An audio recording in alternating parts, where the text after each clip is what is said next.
تشكيل منتخب مصر. طيب بص يا كابتن محمد، التشكيل مش محتاج فلسفة ولا شغل كتير. شوبير اللي هيقف في اليمين، محمد هاني مفيش الا هو. في الشمال فتوح. في اتنين مساكين، رامي ربيعة ومحمد عبد المنعم، وقدامهم او وراهم حمدي فتحي زي الليبرو المقلوب كده.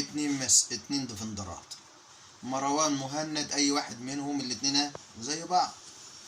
جنبيه امام عاشور. 3 قدام، محمد صلاح في اليمين، تريزيجيه في الشمال، وفي وسطهم مين؟ مرموش، ويتبادلوا المراكز مع بعضهم وخلاص. مش محتاجة فلسفة ولا شغل كتير. ايه رأيك في التشكيل ده؟ حلو يعني نكسب ونعدي دور ال16. ماشي يا كابتن محمد، سلام عليكم.